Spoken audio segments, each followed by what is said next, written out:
Hello, everyone. I'm Ivo Daalder, president of the Chicago Council on Global Affairs, and this is World Review, our weekly look at news from around the world. A lot of news to cover today. Protests in China over zero COVID policy, even as the Chinese government's with Bethany Allen-Ebrahimian, China reporter and Axios, joining us from Taipei. Bethany, great to have you back. Thanks. Great to be here. Giles Whittell, world affairs editor of Tortoise Media. Giles is joining us from London. Giles, great to see you again. Nice to see you. And Ravi Agrawal, editor-in-chief of Foreign Policy, joining us from Washington, D.C. Ravi, great to have you back here as well. Bethany, let's start with you. It was quite a week. Not only did we see protests on the street seeming to emerge spontaneously in city after city, we also saw the death of Jiang Zemin, the man who probably did more to advance the Chinese economic power than almost any other leader. And just 6 weeks after Xi Jinping seemed to be at the top of his power, people calling for his ouster. Bring us up to date. What happened and why? And importantly, what does this mean for the future stability of China? Sure. Well, we had a very dramatic week. What happened in China over the weekend was the largest demonstrations since 1989, since the pro-democracy movement that ended at Tiananmen Square 33 years ago. Now, these protests were far, far, far smaller. However, they did break out in multiple cities, as many as 10 or more cities, possibly more. There were hundreds of people, and in some cases, estimates of up to 1,000 people, gathered in Shanghai, Beijing, Wuhan, other places, calling mainly for COVID restrictions to be lifted. China's zero COVID policy served it very well in the middle of the pandemic when, the US, Europe, and many countries around the world were really struggling with high case counts and high death counts. The China's zero COVID policy kept people safe. That they were really able to keep the case count very, very low. But what's happened is that with Omicron, which is so transmissible, the Chinese government really hasn't been able to keep it down to zero. And so they have been doing these, roving and almost random lockdowns, really harsh lockdowns in some cases. In Shanghai earlier this year, there was a 2-month lockdown. And people are just exhausted. They are traumatized. They are frustrated. They are hopeless. The economy has been damaged. I think that many people really feel like they're at their wits' end and also feel like they've lost trust in a government that they really were trusting to have a plan. They thought, Xi Jinping has guided us well, more or less, for the past 10 years. There's going to be some kind of off-ramp for zero COVID. And it turns out that, in fact, there wasn't. It was just more lockdowns, more quarantining, more contact tracing, or more of the same. So that's what that eventually boiled over after the week before last. So a week ago, Thursday, there was a fire in Xinjiang. In fact, 10 people died, and firefighters weren't able to get there to save them because of various COVID-related restrictions. So that grew dramatically over the weekend, but it was already by Monday. The Chinese, state stability maintenance mechanism kicked in. Intense censorship, police flooded the areas where there had been previous protests, and that pretty much nipped it in the bud. We haven't really seen major protests since Sunday night. And we have seen, in fact, interestingly, the Chinese health authorities responding to this. There was a big question on Sunday and Monday. Will the Chinese government show that they have been moved by these protests? And in fact, it seems that they have. There are signs that there may be some loosening. Sun Chunlan, who's the vice premier, she's one of the top figures in charge of China's COVID response, has this week made remarks about Omicron not being as serious, about adjusting the policy. And that's the first time we've heard that kind of language, although we're not really sure exactly what that means. Now, all of this is happening as COVID counts in China are their highest since the beginning of the pandemic. 40,000 cases a day, which is low for other countries, but very high for China.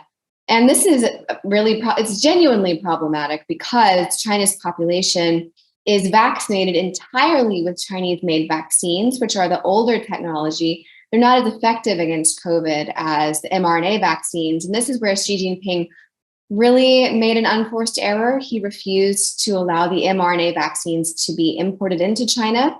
And that could have greatly increased, the population's resistance against COVID. And so he's partially painted himself into a corner here.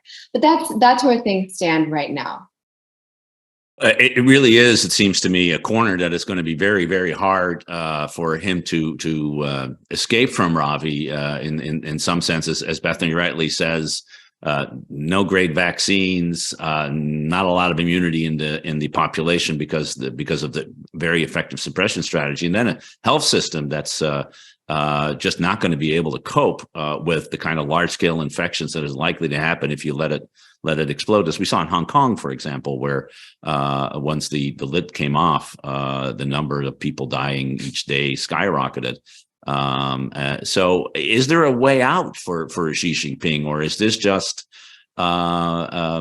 he's stuck and the only way to do it is to sort of continue to do what he's been doing and hope that he can suppress the protests. And that's one way or another, this thing will go away, although we know it usually doesn't. Yeah, I mean, I think as Bethany was alluding to, we're beginning to see some signs of loosening, just in terms of the messaging of how they're portraying Omicron as more transmissible, less dangerous. I think in Beijing, some of the restrictions are beginning to be loosened about how long you may have to quarantine for. You can quarantine at home instead of maybe being taken away to a hospital or some of the other sort of less safer places to go to. But one of the reasons why we're having this discussion and questioning Xi's sort of status within it all is that with great power comes great responsibility. I mean, Xi staked his name and his power and his reputation on this response. I mean, right at the start, he said, "I'm going to personally handle the response to COVID."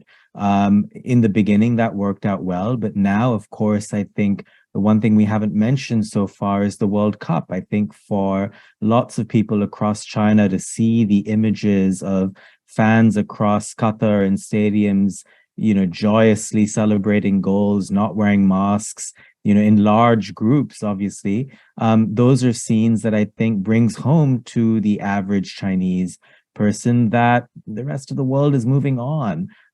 China is an exception here. That sort of reminder hit home powerfully. I don't think it's just a coincidence, the timing of these protests right now. But also, I think, some of this is real pent-up frustrations for more than a year now, as Chinese have seen for a while other countries begin to resume normalcy. A lot of Chinese have relatives or a degree or two of separation to people who live abroad. They get phone calls from people in the Chinese diaspora describing their experiences there. So this isn't new either, this knowledge that China is a bit of an exception here. I think also the fact that we're just coming off of the CCP Congress meetings where there was some expectation that maybe that would be used as a means to sort of provide an off-ramp off of the zero COVID strategy.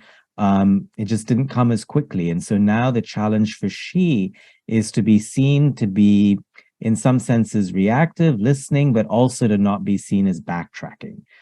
So I think that's the balance that he and other senior officials will be trying to make. They don't want their authority to erode, but they don't also just want to crush any sense of resentment over these policies.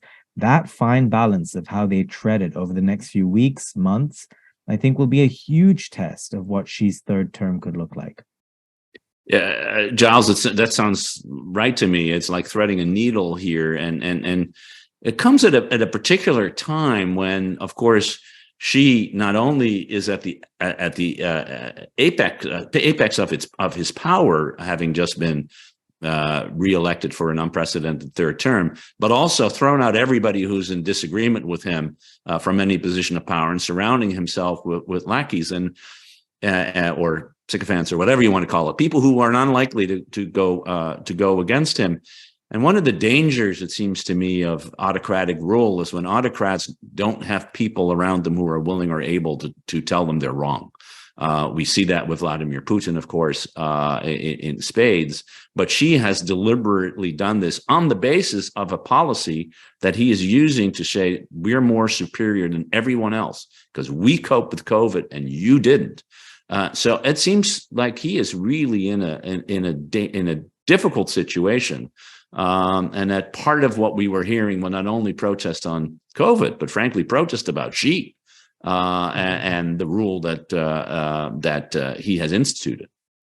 Yeah, I mean, he's in a double bind in which to change the zero COVID, to ease the zero COVID strategy is effectively to admit he has been in error.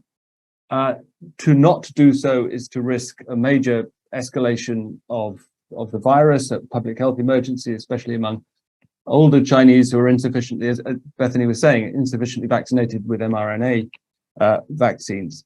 But as you say, Ivo,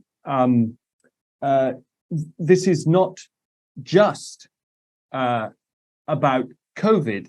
If we are to take some of the brave protesters at their word, it is about freedom too. I have a question really for Bethany. To what extent is this Western wishful thinking, a Western lens on the whole protest? But we cherry pick those pieces of evidence that this is about more than COVID, that COVID is a cover for a broader protest, that these are frustrations that have brewed not just over the 2 or 3 years of the pandemic, but over the 30 years since Tiananmen Square. I'd be really interested to know whether you think that that's a Western lens that is distorting reality, or whether, beneath the surface, there are real articulate yearnings for the kind of freedom that we all sort of celebrated in 1989. I mean, that's a great question. And I would say that the answer is that this really is different. This really is, a lot of people, and I want to be clear that from what I can tell, many or most of the protesters, mainly it's the COVID policies, but there really is a significant swell of people who went out there who took enormous risk to talk to journalists, to shout in a crowd, to chant, "We want freedom. We want freedom of speech." Down, the Chinese Communist Party should step down. Xi Jinping should step down. I watched those, videos of multiple groups saying that, and it stunned me. I've never in my life seen a crowd of Chinese people in China saying that, and especially the video where there's hundreds of people saying Xi Jinping 下台, Xi Jinping step down. It was just totally shocking for me. And these are things that have been reported across multiple cities. So there is a genuine feeling that it's not just that people want to be able to leave their apartment. It's that there's a deep sense that their basic human freedom has been taken away from them. And that's really stunning, especially in a place like Shanghai, because in Shanghai, this sort of authoritarian, technocratic, development dictatorship thing has worked really well for people. They have very smooth lives as long as they don't have any political problems. They're prosperous. Everything is clean. It works well. And a lot of middle-class people in Shanghai have been pretty supportive of the system. And the 2-month lockdown broke them. It totally crushed people's beliefs in what Xi Jinping had promised them, and in the model that the Chinese Communist Party had offered for them. And because of that, we've seen in the past 5 to 6 months a huge increase in the number of relatively wealthy Chinese people trying to get their money out of China, trying to leave China themselves. And that's real. However, I want to temper this by saying that none of this means that this heralds the end of the Chinese Communist Party's grip on power or Xi Jinping's grip on power within the party. And that's really, really a key point. He has absolute control. No one can challenge him within the party. Even if this somewhat weakens his reputation among other party leaders, it literally doesn't matter because he has full control over the political apparatus and over the military and over everything else.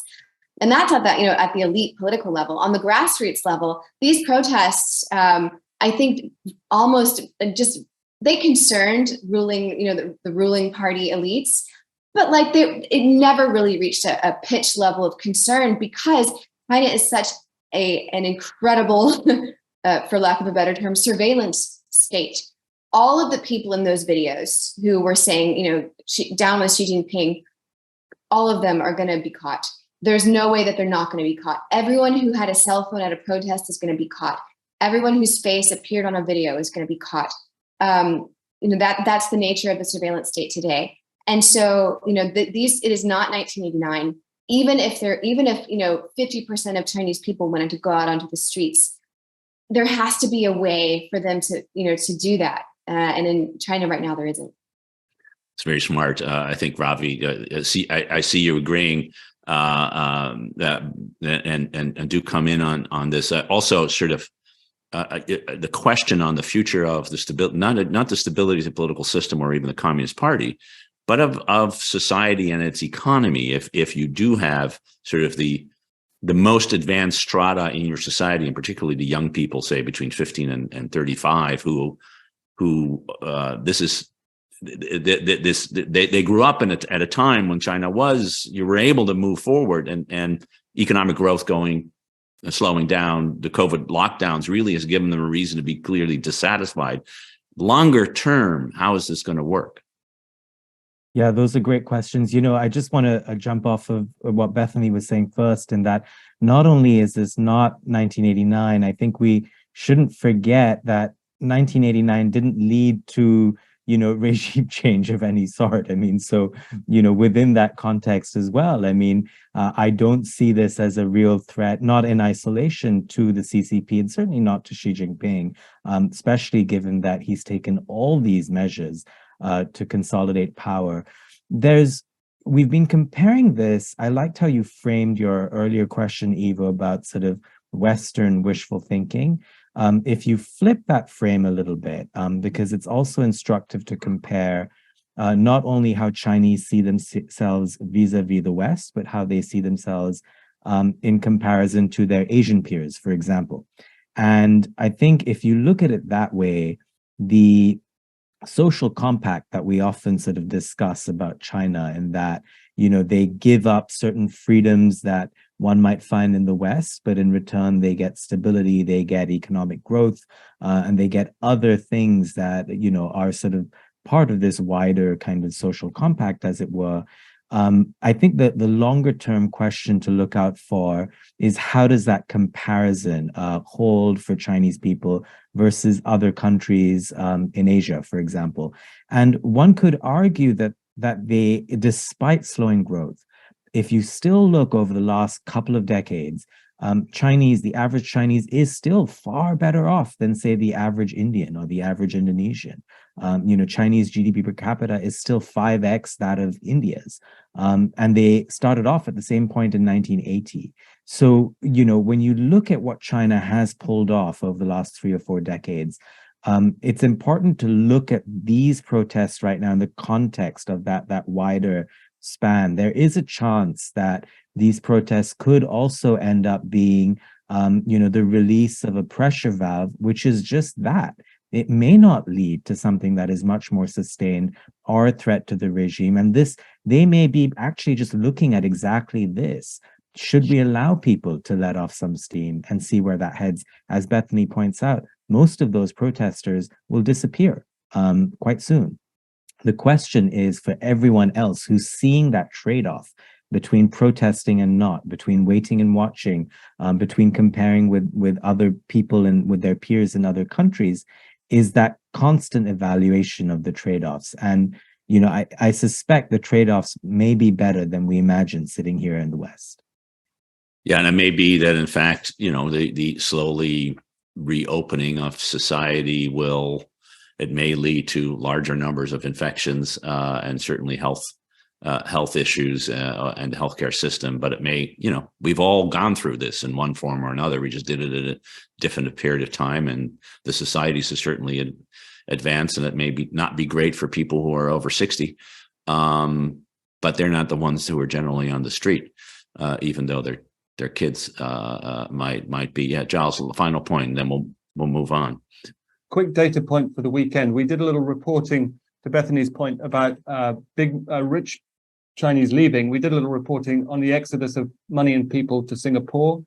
Rolls-Royce registrations up there by 90% in 1 year. Wow. It's that wonderful British car that the Chinese want to drive, and so that's bad for Mercedes, obviously. It's vulgar.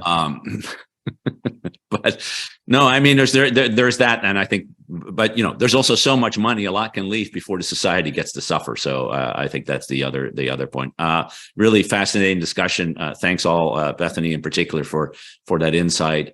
Really valuable, and I think hope will always triumph over experience for many, but the reality is the experience is likely to show that maybe it's a relief valve and things will move on from here, as Ravi said. I think that makes a lot of sense. Ravi, let's move on to oil, and we are in the cusp of the implementation by the European Union of a ban on the import of Russian oil, a ban that the United States did not think was wise because it worried about what it would have its impact on oil markets writ large, and U.S. politics in particular is very sensitive to the price of a barrel, actually the price of a gallon of gas, as we have seen. And we've been trying to figure out how to make sure that you, on the one hand, can punish Russia and reduce its income stream to finance the war, and on the other hand, not to upset the global economy. The European Union is working on this. The U.S. is working on it. Everybody's working on it. Where do you think things stand today? And is this Goldilocks solution that people are looking at in terms of an oil price cap going to be the one that ultimately prevails? Punish Russia, but not the consumers who are relying on oil. Yeah, thereabouts. I almost feel like we should name this either the threading the needle episode or the Goldilocks episode. Seems to be the through line across all our topics. I mean, the price caps on Russian oil, which were sort of the brainchild of the U.S. Treasury, the aim here really is a sort of cold, sort of headed realism that the world needs Russian oil. If you were to take all of Russian oil, 10% of global crude market off of the market immediately, all at once, that would send global crude prices soaring, which of course would lead to global inflation. It would lead to political blowback at home. So that is something that, of course, the Biden administration does not want. On the other hand, it wants to punish Russia, and it wants to ensure that Russia isn't making even market price on its crude exports. All of this keeping in mind that despite European pledges to stop purchasing Russian oil, there are other countries that have dramatically ramped up their purchases of Russian crude. Think of India, which before the conflict was barely importing much Russian crude. And today, I think it's something like 900,000 barrels a day. So, there was a stat that in the month of April, India ended up importing as much Russian crude as it had in all of 2021. So you can't actually begrudge some countries from doing that because, of course, they have their own political realities at home and, are scared of inflation just as America is. So across the board, we have a range of different political kind of realisms that are clashing against each other. And the price cap, in a sense, is basically trying to ensure that Russia cannot sell its crude beyond a certain price point, even to the Indian and the Chinese audiences, but it still keeps it on the market. So it needs to be a cap that is high enough to incentivize Russia to continue to sell oil, but low enough to make sure it doesn't actually profit from it that much. That's the balance, and we're waiting to see what number they come out at. I think I'm sure these numbers will get dated, but the price of global crude is something like $85, $86 a barrel right now, and the price cap would probably come in the mid-60s range. Amid all of this, American efforts to try and bring other sources of oil back online continue apace, and the latest of which is trying to get Venezuelan oil to come back online. Chevron was granted a license recently by the Biden administration to try and reopen some of its projects in Venezuela. The cliff notes on this really is that in the short term, this would maybe just have, a 1 percentage point impact on the price of oil because Venezuelan oil wells have been in disuse, disrepair for so long, just decades of mismanagement by PDVSA, by the Venezuelan government, just classic bad economics. Anything to do with getting oil back online is a project that would take many years to work out. So that's why this has just been so difficult to try and curtail, to try and punish Russia, because it takes a long time to build up energy relationships. It takes, as we're discovering, just as long to switch them off. Yeah, no, I think that's exactly right. Switching off is hard when it keeps on flowing. And Giles, one of the ways the administration, and I think the G7, which has endorsed this price cap, hopes it works, is that it will link that price cap to the insurance necessary for the tankers to be able to go and pick up the oil. And of course, Britain, which is not a member of the EU, which is where the big debate is now about the price cap, is one of the great insurers of oil tankers. And so what's the debate like in Britain? I think shares the US, the European view that we want to find ways to minimize the economic impact of an oil embargo while maximizing the economic pain on Russia. How is the debate going on in London on this? I think you'll find pretty solid support for the insurance component of the enforcement mechanism of the cap, not least because, well, as you say, Britain's a major part of it. So to an extent stands to lose by withholding insurance, but withholding insurance is the cheap enforcement mechanism for this cap. And I would, and the UK, for all its marginalization in many respects as a result of Brexit, has been consistently in favor of doing whatever it takes militarily, economically, to isolate and defeat Russia. I would caution, as Ravi was, against too much optimism on the basis of the cap, because I'm no oil economist, as I understand it, for it to work, everybody in the West or in Europe at least has to abide by it, and the big discounted Russian oil buyers, China and India principally, have to use it to force down Russian oil prices to limit Russian income.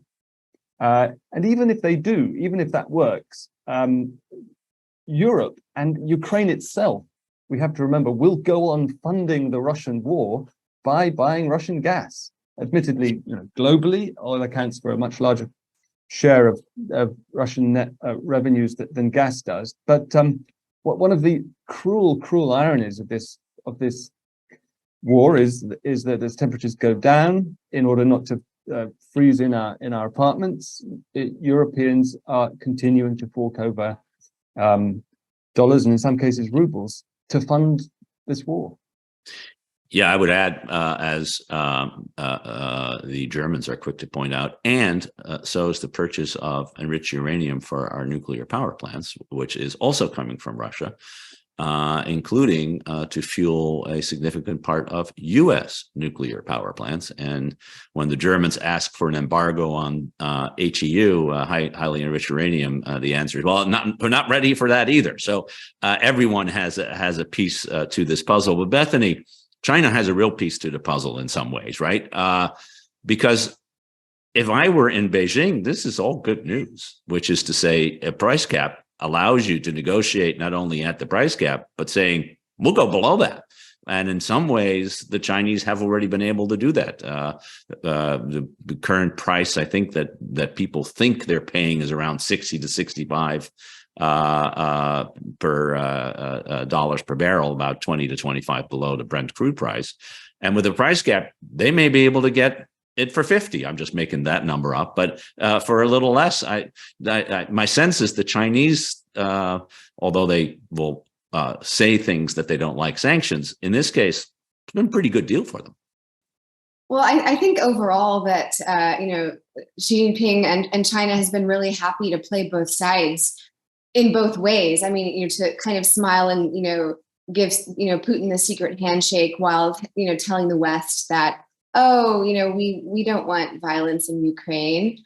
But also the other way around, now that Putin isn't doing that well, we also don't see China really bending over backwards to help them. So that scenario that you've laid out, I think is something that's completely reasonable. I'm not an expert on oil prices and price caps and things like that, but I do know that in general, when it comes to sanctions, China is really out for itself on the international stage. China's going to do what's best for China all the time, and if that involves benefiting from some sanctions on someone else, they'll do it, and if that involves not signing up for sanctions when the U.S. wants them to, they'll do that.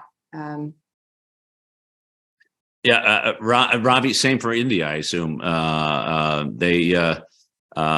They've played this game for the last 9 months pretty darn well, and as you said, not only by buying cheaper oil than the world market price would be, but my sense is they're going to get it cheaper even now, and we're complying with the price cap. As long as you buy it below that, you're complying with it. Yeah, it sort of legitimizes what these countries were already doing. I do think, though, that India will face some challenges ahead. It just took over the G20 presidency. And I think in the year to come, it will face this challenge of projecting leadership, of trying to bring countries together. Modi likes to see himself in his foreign policy. There's a word for it in Hindi, Vishwa Guru, which means world leader, world guru. That's going to be harder, a tougher image to project without sort of a parallel moral guiding force.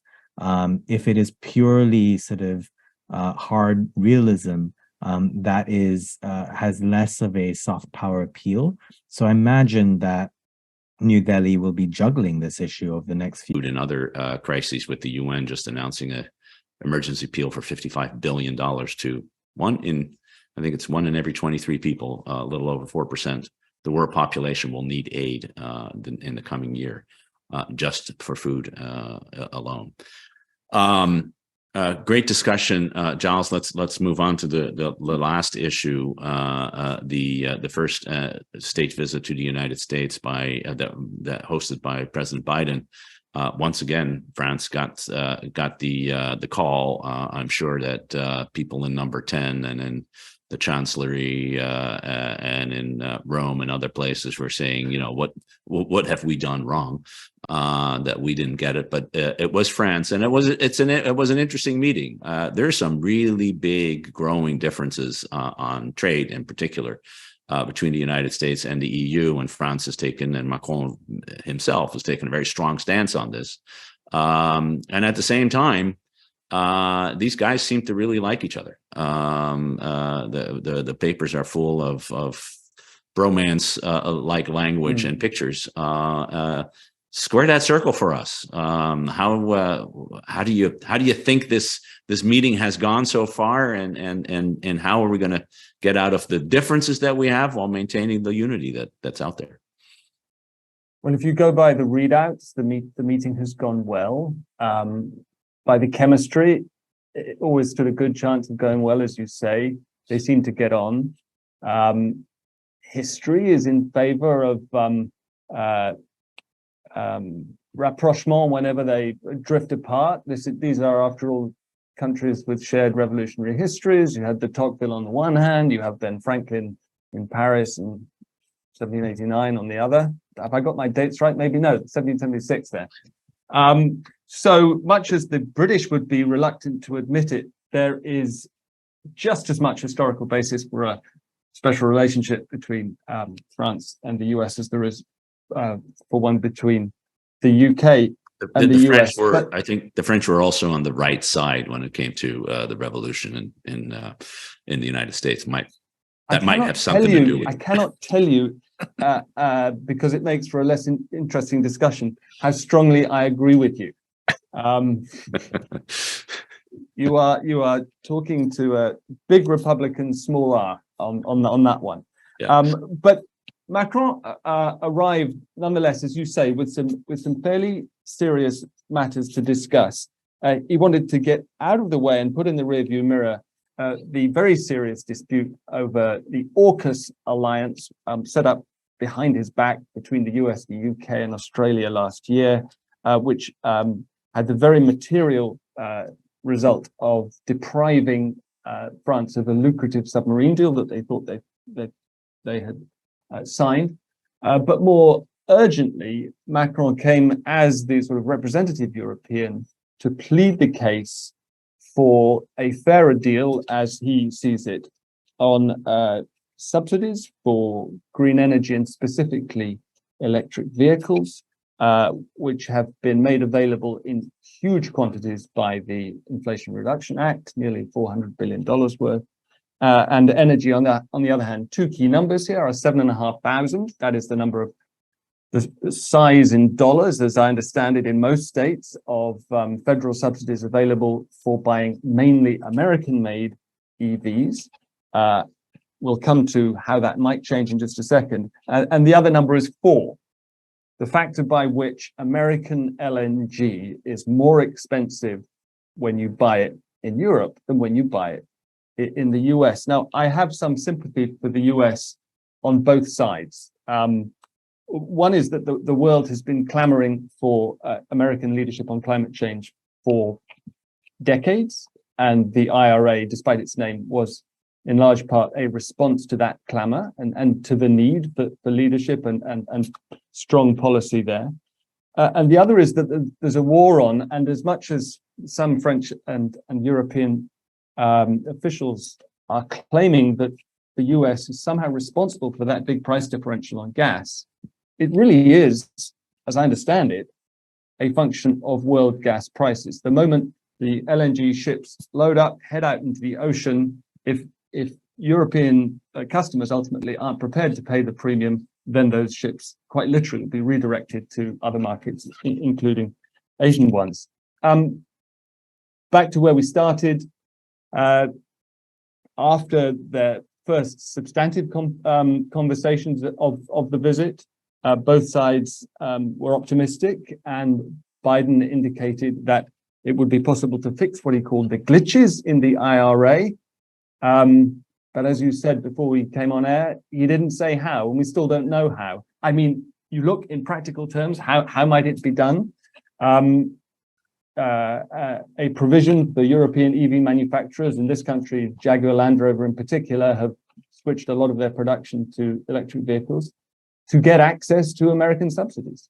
Can that be done in the last few remaining weeks of the political year, with Congress on a knife edge, the legislation already written coming into force at the beginning of next year? We don't know. He certainly hasn't made clear how, but at least the chemistry was good, and we understand that the cake and the cheese was good as well. The American cheese and the ice cream. Ravi, summits are there not to to voice the reality that the underlying relationships are great, but this economic tension between what I think in many cases is seen in Europe as a growing protectionism and America First kind of policy, now from a Democratic administration following a Republican administration, and worry that we are drifting apart. By the way, something our Asian allies are saying just less loudly as well, and not just on EVs, but also on chips and semiconductor manufacturing. The Dutch economic minister, in an interview in the Financial Times a couple of days ago, really going after the United States for being too protectionist. Is this a real issue problem that that legislation alone is not going to fix, or is it something that we just have to learn to live with? It's a bit of both. On those two sets of sort of industry issues you mentioned, I have much more sympathy for America on the climate-related stuff. I think, as Giles mentioned, the world's been clamoring for American leadership. Now you have it. And, my sort of response to that is, let's have at it. Let's have all of these countries put in place subsidies that are needed to bring green tech prices lower. And let's have a competition for, perhaps France should also offer incentives for European companies to stay where they are instead of coming to America. I mean, this is existential. We need countries to be fighting over the best green tech we need green competition between countries. So let's have that separate. But the semiconductor issue is, I think, far more interesting because it portends, a world in which America sort of unilaterally has sanctions on China that then, force companies, crucially, but also countries down the supply chain to comply. And there are immense penalties for not complying with US sanctions. That sort of unilateral decision to do that, whether you agree with it or not, whether you see China as the villain in the room that must be constrained when it comes to technology, that's a separate issue. But if you are an Indonesia or a Nigeria or a country that has designs on building its own supply chains, on having some sense of independence from this sort of burgeoning Cold War between these two countries, then you will have misgivings. If you're Europe and you want part of that action, you will have misgivings. And I think this is just the start of seeing those rumblings and murmurings emerge further.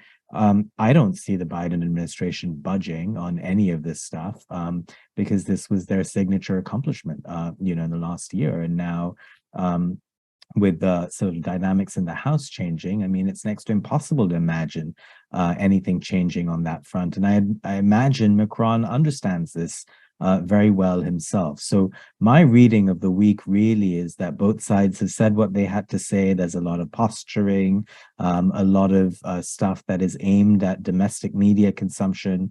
But the bigger picture for me really is that, gosh, it seems crazy to imagine that the AUKUS controversy was just about a year ago, and it seems to be very much far off in the rearview mirror. Macron now becomes, I believe, the first French president since, God knows when, but since 1958 at the very least, to come twice on state visits, and definitely seems like post-Brexit, France as the strongest sort of supporter, military power in Europe, biggest ally on Ukraine, albeit inconsistent in that if you look at some of Macron's freelancing and diplomacy, his speaking to Putin, his inviting China to maybe try and mediate stuff that I think would give Biden pause. But by and large, this is a relationship that clearly both sides value and want to advance. I think that's well put, Ravi. Bethany, huge opportunity, it seems to me, for China, and they're trying to. The question is, are they smart enough and subtle enough to play what not only on the differences over EVs, and by the way, talk about EVs and subsidies and strong industry. The Chinese have it in spades, but also on chips and semiconductors, and sort of more generally, this line from Xi that Europe and China are on the same line. The problem is the United States, and trying to split Europe and the United States. Any success in that? Does this strategy make sense? And how concerned should people in Washington, or frankly in Brussels, be that this is the issue where the people are going to split on when it comes to China? Well, I think any hopes that China entertained being able to split the U.S. from Europe on China issues, those are fading distantly into the past, because Europe is really coming along and getting closer and closer to the U.S. position. And we've seen that quite dramatically, even just in the past few months, with a spate of measures across Europe, in the UK, bringing European policy closer in line with that of the US. And I think it's interesting. You mentioned these, the semiconductor issue, the chip issue, and the recent, really quite dramatic measures from the US to try to limit the growth of Chinese technology in this area. I really strongly wonder, I don't know, but I wonder if Xi Jinping's kind of charm offensive in recent weeks, trying to meet with as many European leaders, Western leaders as he can, is his recalibration on that, thinking, maybe those measures really got his attention. Maybe he's really concerned about it. Like, let me try to repair this. Let me try to pull out the old line of win-win cooperation and see if, because I'm sure that there are people in Europe and the US who are eager that. They would love to go back to an easier, simpler time. I would too, wouldn't we all? So, maybe there will be fertile ground for that messaging, and maybe he can try that strategy again. But I think that Europe of 2022, it's just not Europe of 2018. And France, look at the messaging from France and the US in their statement. It wasn't a super harsh statement on China, but they talked about the Indo-Pacific. They talked about Taiwan. They talked about a number of issues related to China. And France has been pretty reluctant to criticize China publicly, and they have tried to maintain a good working relationship with China. And for them to be able to just come out and say that, equally with the US, I think indicates that even France is really not that far from the US position in some ways. It's very fertile ground for us to be watching very closely, because things are moving both in Europe and in some ways, perhaps even in China as well, in directions that we can't quite predict. But the good news is we'll be back another week to discuss, if we find more indicators along the lines that we've just been talking about. We'll be back another week, next week indeed, with another edition of World Review. In the meantime, we really want to thank Bethany and Giles and Ravi for great insight on a whole series of important issues. I want to thank all of you for tuning in. Do so every week. And until then, bon weekend.